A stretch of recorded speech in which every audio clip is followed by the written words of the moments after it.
갑작스럽게 찾아온 큰 병이 노년에 대한 당신의 생각을 송두리째 바꿔놓을 수 있다는 사실 생각해 보신 적 있으신가요? 오늘 이야기의 주인공은 75살의 어르신입니다. 평생 가족을 위해 헌신하며 살았고 자녀들도 모두 번듯하게 키워냈습니다. 하지만 병상에 누워 몸이 예전 같지 않다는 걸 깨달은 순간 그는 비로소 냉혹한 현실을 마주하게 됩니다. 늙어서 진짜 믿을 수 있는 게 도대체 무엇인지 말이죠. 돈이 다 떨어진 것도 자식들이 불효막심한 것도 아니었습니다. 문제는 다른 곳에 있었습니다. 모든 것을 다 내어주었지만 정작 인생의 후반전은 철저히 혼자 감당해야 한다는 사실이었습니다. 그 병은 그를 완전히 깨어있게 만들었고 자신의 노년 운명을 뒤바꿀 3가지 중요한 결심을 하게 만들었습니다. 당신도 궁금하실 겁니다. 그 3가지가 과연 무엇인지, 왜 그것들을 지키는 것이 그 무엇보다 중요한지 말이죠. 이건 단순히 자극적인 이야기가 아닙니다. 노년을 맞이하는 우리 모두가 마주하게 될 진짜 현실입니다. 오늘 우리는 노년의 자식에게 기대는 것보다 훨씬 더 확실하고 든든한 반드시 지켜야 할 3가지를 함께 알아보겠습니다. 의사는 나를 바라보며 차분하지만 단호한 어조로 말했습니다. 박 선생님, 현재 상태로는 호스피스 케어 준비를 시작하시는 게 좋겠습니다. 나는 고개를 끄덕였지만 가슴 한 구석이 서늘하게 식어내렸습니다. 병상 앞에 앉아있던 건 큰아들 민준과 막내딸 지은이었습니다. 아이들은 서로 얼굴만 쳐다볼 뿐 어색한 침묵 속에 숨소리조차 크게 들리는 듯 했습니다. 아버지, 일단 요양병원으로 모시는 게 어떨까요? 거기가 간병 시스템도 더 잘 되어 있고. 큰아들 민준이 먼저 침묵을 깼습니다. 맞아요, 아빠. 저도 요즘 회사 당직 때문에 도저히 시간을 낼 수가 없어서 막내딸도 거들었습니다. 말투는 온화했지만 그 속에는 미안함과 동시에 어쩔 수 없다는 체념이 섞여 있었습니다. 제 이름은 박영식, 올해 75입니다. 퇴직했지만 마음만은 현역인 공무원 출신이죠. 아내가 세상을 떠난 지 벌써 10년이 되었습니다. 지난 10년 동안 저는 매일 걷기 운동을 하고 햇볕을 쬐며 주민센터 합창단에도 나가곤 했습니다. 이웃들보다 훨씬 정정하다고 자부했었죠. 하지만 이번 부정맥 쇼크는 제 세상을 순식간에 뒤집어 놓았습니다. 입원, 체혈, 검사, 약 복용, 모든 것이 갑자기 펼쳐진 인생의 계산서 같았습니다. 눈앞의 아이들을 보며 문득 깨달았습니다. 우리 세대는 단 한 번도 우아하게 늙는 법을 배우지 못했다는 것을요. 평생 가족을 위해 앞만 보고 달렸지. 정작 늙고 병들었을 때 어떻게 해야 할지는 생각조차 못했던 겁니다. 그날 밤 저는 잠을 설쳤습니다.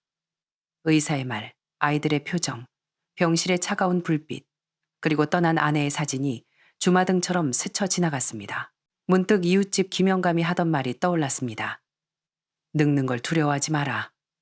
준비 없이 늙는 게 진짜 무서운 거다. 저는 집으로 돌아가기로 결심했습니다. 도망치려는 것도 오기를 부리는 것도 아니었습니다. 내 인생의 남은 시간을 위해 스스로 결정을 내려야 했기 때문입니다. 저는 평생 큰 부자는 아니었지만 성실하게 2 아이를 키워냈습니다. 젊은 시절 공기업에서 일하며 사회 분위기가 보수적이던 그때 아내와 함께 안 먹고 안 입으며 저축했습니다. 그 돈으로 큰아들을 대학에 보냈고 딸아이도 전문대학까지 마치게 했죠. 퇴직할 때 받은 퇴직금과 매달 나오는 연금 약 160만 원 정도면 의료비와 생활비를 제하고도 그럭저럭 살만했습니다. 아내가 살아있을 땐 매주 공원을 산책하고 주말엔 시장에 가서 장을 보고 차를 마셨습니다. 노년이 젊은 시절보다 더 단단하다고 느꼈죠. 하지만 아내는 너무 갑작스럽게 떠났습니다. 심근경색이었죠. 구급차에 실려 병원에 도착했을 땐 이미 늦은 뒤였습니다. 그 후로 집안은 너무 조용해졌습니다. 혼자 밥 먹을 때 식탁에 밥그릇 하나만 놓인 게 두려웠고 텔레비전 채널을 두고 다툴 사람이 없다는 게 무서웠습니다. 그래서 저는 모든 관심을 아이들에게 쏟았습니다. 큰아들이 결혼해서 경기도 신도시로 분가할 때 대출 때문에 허덕이는 걸 보고 저는 고민도 없이 제 통장에 있던 5천만 원을 꺼내 계약금에 보태라고 주었습니다. 그 집이 아주 비싼 곳은 아니었지만 아들 부부의 첫 보금자리였으니까요. 딸아이가 지방으로 시집가서 육아 때문에 경력이 단절되고 생활이 빠듯해지자 경차라도 한 대 사라고 일 500만 원을 쥐어주었습니다. 손자 학원비가 필요하다면 내주었고 손녀 피아노 학원비도 제가 냈습니다. 여름방학 영어 캠프비도 고개를 끄덕이며 지원했고 손주가 아파서 한의원에 가면 제가 오토바이에 태워 데려가 진료비까지 냈습니다. 처음엔 제가 행복한 아버지라고 생각했습니다. 아이들에게 여전히 필요한 존재이고 도움이 될 수 있다는 사실이 제가 아직 쓸모 있다는 증거 같았으니까요. 우리 세대는 자식이 전부이고 부모는 무조건 희생해야 한다고 배웠으니까요. 하지만 몇 년이 지나고 보니 제 통장 잔고는 1억 원 가까이 되던 것이 어느새 700만 원도 채 남지 않게 되었습니다. 은행 창구 직원이 잔액이 600만 원 남으셨습니다 라고 말했을 때 멍하니 서 있던 기억이 납니다. 요즘 세상에 600만 원이면 한 달 요양비나 될까요? 저라고 왜 노후 자금을 생각 안 했겠습니까? 하지만 아이들이 찌푸린 얼굴을 할 때마다 저는 안 된다고 말할 자격이 없는 것 같았습니다. 저도 늙었으니 좀 아끼면 되겠지 싶었죠. 하지만 제가 틀렸습니다. 몸이 영원히 건강할 줄 알았던 것, 세월이 기다려줄 거라 믿었던 것, 그리고 내가 쓰러지면 아이들이 나를 지켜줄 거라 믿었던 것, 그게 착각이었습니다. 내가 진짜로 쓰러지고 나서야 알았습니다. 내가 뼈 빠지게 돌봤던 그들이 정작 나를 온전히 돌봐줄 수는 없다는 것을요. 그날 아침 평소처럼 산책하러 나가려는데 가슴이 조여오고 숨이 턱 막혔습니다. 현관을 잡고 주저앉아 식은땀을 흘리는데 이웃집 아주머니가 발견해 구급차를 불렀습니다. 병원에서는 부정맥의 탈수 증세라고 했고 며칠 입원해야 한다고 했습니다. 아이들이 달려왔지만 병실 분위기는 무거웠습니다. 아버지, 지금 몸 상태로 혼자 계시는 건 무리예요. 요양병원으로 가시는 게 서로 안심되지 않을까요? 큰아들이 미간을 찌푸리며 말했습니다. 맞아요, 아빠. 거긴 간호사도 있고 밥도 다 챙겨주고 말동무도 있잖아요. 딸도 거들었습니다. 우리 집이 멀지도 않으니까 주말마다 갈게요. 며느리가 상냥하게 덧붙였습니다. 저는 가만히 듣고 있었지만 마음은 차갑게 식어갔습니다. 그들의 말은 다 맞습니다.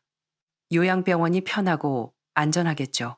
하지만 아무도 제게 아버지는 어떻게 하고 싶으세요? 라고 묻지 않았습니다. 저희가 돌아가며 모실까요? 라는 말은커녕 한 달에 며칠이라도 집에 오시겠어요? 라는 말도 없었습니다. 아이들이 직장을 그만두고 나를 수발하길 바란 건 아닙니다. 시대가 변했고 그들도 살기 바쁘다는 걸 압니다. 하지만 이렇게 빨리 제가 정리 대상이 될 줄은 몰랐습니다. 딸이 요양원 팸플릿을 꺼내며 말했습니다. 여기 시설도 좋고 정부 보조도 돼요. 한 달에 본인 부담금이 150만 원 정도래요. 150만 원, 제 연금과 거의 맞먹는 돈입니다. 약값이나 추가 비용까지 생각하면 제 수입을 몽땅 털어넣어야 하는 셈입니다. 저는 대답하지 않고 그저 집에 가서 며칠만 더 생각해보마 라고 했습니다. 아이들은 안도의 한숨을 쉬더군요. 집으로 돌아오는 택시 안 창밖 풍경을 보며 확실히 깨달았습니다. 지금 내 노년의 주도권을 내가 잡지 않으면 앞으로 내 인생의 모든 결정은 남의 손에 넘어간다는 것을요. 자식들이 변한 게 아닙니다. 제가 모든 선택권을 넘겨준 겁니다. 돈을 주는 게 사랑이고 집을 물려주는 게 도리라고 생각했지만 현실은 달랐습니다. 노년의 존엄은 자식의 효심이 아니라 내가 쥐고 있는 힘에서 나옵니다. 그리고 저는 이제 그 힘을 지키기로 했습니다. 집에 돌아와 저는 꼬박 하루 동안 생각을 정리하고 오랜 친구인 이 변호사에게 전화를 걸었습니다. 그는 은퇴 후 소소하게 법률 상담을 해주는 친구입니다. 박영감, 자네 몸은 좀 어떤가? 제가 병원 이야기를 하자 그가 혀를 찼습니다. 이제 알겠나? 자네를 지키는 건 자네 자신뿐이야. 나도 예전에 진명이를 아들 앞으로 돌려줬다가 며느리 눈치 보며 사는 신세가 됐어. 노년엔 딱 3가지를 지켜야 해. 돈, 건강, 집. 이 중 하나라도 없으면 그냥 떠밀려 가는 거야. 그의 조언에 따라 저는 다음 날부터 인생을 재정비했습니다. 첫째, 돈줄을 움켜쥐었습니다. 은행에 가서 제 연금 계좌의 모든 권한을 재설정했습니다. 예전에는 편의를 위해 아들이 인터넷 뱅킹을 할 수 있게 해두었지만 이제는 본인 대면 처리만 가능하도록 바꿨습니다. 아이들에게 자동 이체되던 것들도 모두 끊었습니다. 신용카드 연결도 해지하고 체크카드 하나만 남겨두었습니다. 생활비를 추적하기 위해 가계부 앱도 깔았습니다. 월 지출을 100만 원 이내로 줄이고 남는 돈은 비상금으로 저축하기 시작했습니다. 안 쓰고 안 주고 안 빌린다. 이게 제 새로운 재무 원칙입니다. 둘째, 간병은 부탁이 아니라 고용으로 해결했습니다. 주민센터와 복지관을 통해 요양보호사를 신청했습니다. 하지만 정부 지원만으로는 부족할 수 있어 평판 좋은 동네 아주머니인 이 여사님을 고용했습니다. 주 6일, 오전과 오후에 와서 청소와 식사를 도와주고 산책 말동무가 되어주는 조건으로 월 120만 원에 계약했습니다. 이 여사님의 첫마디가 인상적이었습니다. 어르신은 환자가 아니라 생활을 하시는 분이에요. 그렇습니다. 저는 간병을 받는 게 아니라 제 삶을 도와줄 파트너를 구한 겁니다. 셋째, 집을 지켜 법적인 방어선을 구축했습니다. 이 집은 아내와 제가 평생 피땀 흘려 마련한 보금자리입니다. 요양원으로 쫓겨나면서 집까지 뺏길 수는 없었습니다. 이 변호사의 도움으로 유언장을 작성하고 공증을 받았습니다. 자녀가 매월 최소 1회 방문하고 의료 결정을 도울 시에만 상속한다. 부양 의무를 다하지 않을 경우 집은 사회단체에 기부한다. 사후에만 처분 가능하다. 이것은 자식을 못 믿어서가 아니라 제 존엄을 지키기 위한 최소한의 안전장치였습니다. 모든 정리를 마치고 베란다에서 차를 마시는데 10년 만에 처음으로 마음이 편안해졌습니다. 가족의 화목을 위해 희생하는 게 능사가 아니었습니다. 진짜 지켜야 할 것은 내 자존감과 뚝심이었습니다. 생활이 자리를 잡자 오히려 병원보다 더 규칙적인 삶이 시작되었습니다. 이 여사님은 과묵하지만 제 기분을 잘 살폈고 함께 산책하며 건강도 좋아졌습니다. 의사도 놀랄 만큼 수치가 좋아졌죠. 어느 주말 큰아들이 전화를 했습니다. 아버지, 이번 주말에 찾아뵈어도 될까요? 목소리에 조심스러움이 묻어났습니다. 가족들이 왔을 때 아들이 말했습니다. 아버지, 저희가 돌아가며 와서 잘래? 요양비도 반은 보탤게요. 저는 웃으며 거절했습니다. 아니다. 이 여사님이 잘해주고 나도 이게 편해. 너희 생활 신경 써라. 아들은 당황한 듯 했지만 저는 알았습니다. 제가 더 이상 헌신적인 아버지가 아니라 독립적인 한 인간으로 섰을 때 그들이 저를 존중하기 시작했다는 것을요. 그 후로 아이들은 더 자주 안부 전화를 하고 건강식품을 보내오고 사위까지 난초를 들고 찾아왔습니다. 저는 그들에게 기대지 않음으로써 오히려 그들이 다가올 공간을 만들어준 것입니다. 1년이 지난 지금 저는 확신합니다. 돈은 든든한 방패입니다. 100만 원을 아껴야 응급 상황에 남에게 아쉬운 소리 안 합니다. 건강은 자유 이용권입니다. 내가 걸을 수 있어야 내가 가고 싶은 곳을 갑니다. 집은 마지막 자존심입니다. 내 냄새, 내 추억이 있는 내 공간이 있어야 비로소 주인으로 살 수 있습니다. 매일 아침 시장 근처 공원에는 정정하신 최할머니가 계십니다. 91살이신데 허리도 꼿꼿하고 목소리도 맑으십니다. 사람들은 비결이 뭐냐고 묻지만 할머니는 그저 웃으며 비결은 무슨, 그냥 사는 거지 하십니다. 저는 은퇴 후 소일거리를 하는 62세 김씨입니다. 어느 날 용기를 내어 할머니께 여쭤봤습니다. 어르신, 진짜 장수의 비결이 뭡니까? 할머니는 뜸을 들이시더니 말씀하셨습니다. 내 이야기 해봤자 믿을 사람 없을 텐데 딱 3가지만 지키면 돼. 첫째, 마음을 편하게 먹고 오지랖 부리지 않는다. 할머니는 천성이 느긋하고 화를 잘 내지 않으셨습니다. 남편과도 사이가 좋았고 갈등이 생기면 묵묵히 해결책을 찾았지 싸우지 않았답니다. 80세에 남편을 잃었을 때도 슬픔에 빠져 있기보다 빨리 털고 일어났습니다. 자녀들이 생활비를 준다고 했을 때 거절하고 살던 집을 세놓아 그 돈으로 막내 아들 집에 들어가 생활비를 내며 사셨습니다. 내 몫은 내가 낸다는 원칙이 고부 갈등을 없앤 비결이었습니다. 둘째, 죽을 때까지 움직이고 소식한다. 젊어서부터 하루도 빠짐없이 30분씩 뛰거나 걸으셨답니다. 지금도 집에서 스트레칭을 하십니다. 게으른 노인들이 병원 단골이 되는 걸 보고 절대 저렇게 되지 않겠다고 다짐하셨답니다. 병원비 아끼는 게 돈 버는 거야. 할머니의 지론입니다. 셋째, 자식 인생에 간섭하지 않는다. 자녀가 여섯이나 되지만 그들의 가정사에 절대 끼어들지 않으셨습니다. 부부싸움을 해도 모른 척, 손주 교육 문제도 모른 척, 너희가 알아서 해라. 이게 할머니의 말버릇이었습니다. 걱정을 안 하니 스트레스가 없고 스트레스가 없으니 병이 안 생기는 겁니다. 이 이야기를 듣고 저는 제 남편의 할머니, 그러니까 시할머니 생각이 났습니다. 그분은 정반대의 상황이었거든요. 68세의 낙상사고로 하반신이 마비되셨지만 놀랍게도 91세까지 사셨습니다. 움직이지도 못하는 분이 어떻게 그렇게 오래 사셨을까요? 그분 역시 세 가지 비결이 있었습니다. 첫째, 남의 일에 신경 끄고 내 삶에 집중하기.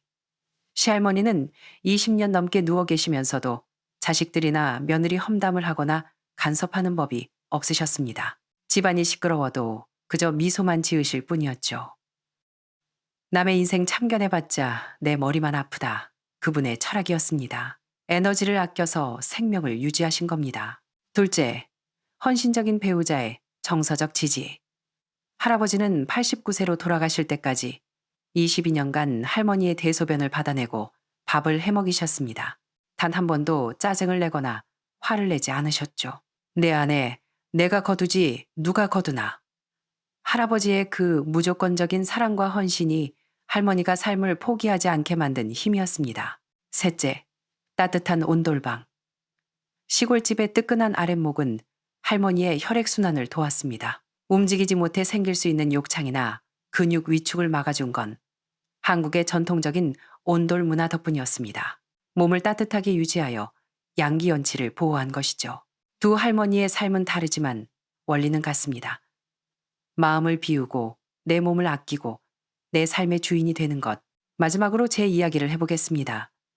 저는 올해 68세, 은퇴한 지 10년이 다 되어갑니다. 남들은 연금 받으며 편안하게 살 거라고 생각하지만 사실 저는 통장에 안심하고 쓸 돈이 거의 없었습니다. 이유는 딱 하나, 40살 된 아들네 가족 때문입니다.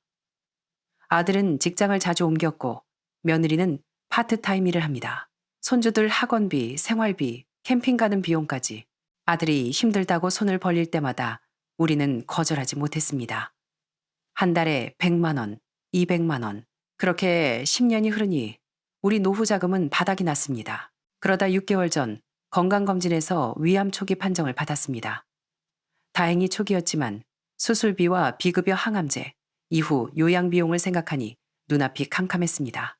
통장 잔고를 보니 부부 합쳐서 200만 원도 안 되더군요. 아들에게 전화를 걸어 사정을 이야기했습니다. 아들아, 아빠가 수술해야 하는데 돈이 좀 모자란다. 좀 도와줄 수 있니? 소화기 너머로 한숨 소리가 들렸습니다. 아빠, 저도 이번 달 카드값 막느라 정신없어요. 애들 학원비도 밀렸는데 죄송해요. 전화를 끊고 멍하니 있다가 친구들과 친척들에게 전화를 돌렸습니다. 하지만 돌아온 대답은 모두 거절이었습니다. 요즘 다들 힘들잖아. 나도 돈 들어갈 때가 많아서 평생을 친구라 믿었고 경조사며 모며 다 챙겼던 사람들이 제가 아프고 돈이 필요하다니 등을 돌리더군요. 그때 깨달았습니다. 사람 좋은 척하며 살았던 내 인생이 참 헛되구나. 그날 밤 절망에 빠져 있는데 아내가 장롱 깊숙한 곳에서 붉은 천꾸러미를 꺼내왔습니다. 시집 올 때 해왔던 폐물, 금팔찌, 금목걸이였습니다. 평생 아끼느라 한 번도 차보지 못한 것들이었죠. 여보, 이거 팔아요. 당신 목숨이 중요하지. 이게 뭐 중요해요. 아내와 함께 종로 금은방 거리에 가서 금을 팔았습니다. 꽤 큰 돈이 나왔습니다. 그 돈으로 수술을 하고 치료를 받았습니다. 병상에 누워 아내가 깎아주는 사과를 받아 먹으며 결심했습니다. 이제부터는 철저하게 나 자신을 위해 살겠다. 태어나자마자 아들에게 보내던 자동이체를 끊었습니다. 아들이 찾아와 따지듯 물었을 때 저는 단호하게 말했습니다. 이제 너희 생활비는 너희가 알아서 해라. 엄마가 예물 팔아 내 목숨 구했다. 우리도 살아야지. 아들은 서운한 기색을 보였지만 저는 흔들리지 않았습니다. 부모의 사랑이 무조건적인 희생일 필요는 없습니다. 늙어서 자식에게 짐이 되지 않으려면 지금 내가 냉정해져야 합니다. 그 후로 아내와 저는 완전히 달라졌습니다. 남은 돈은 우리를 위해 씁니다. 아내의 낡은 틀니를 좋은 임플란트로 바꿔주었고 우리는 매달 여행 적금을 붓습니다. 내년 봄에는 기차를 타고 남해로 여행을 가기로 했습니다. 매일 아침 눈을 뜨면 오늘은 우리 뭐하고 놀까를 고민합니다. 저는 이 큰 병을 앓고 나서 3가지 진실을 뼈저리게 배웠습니다. 첫째, 노년엔 반드시 내 명의의 비상금이 있어야 합니다. 돈이 있어야 선택권이 생깁니다. 아파서 병원비 낼 돈이 없으면 비참해집니다. 둘째, 조금은 이기적으로 살아야 합니다. 자식 돕다가 내 노후가 무너지면 결국 자식에게 더 큰 짐이 됩니다. 거절할 줄 아는 용기가 필요합니다. 셋째, 진짜 내 편은 배우자뿐입니다. 자식도 친구도 아닙니다. 병들고 늙었을 때 내 곁을 지키며 똥오줌 받아줄 사람은 평생 함께한 아내, 남편뿐입니다. 옆에 있는 사람에게 잘하세요. 우리 세대는 너무 희생하며 살았습니다.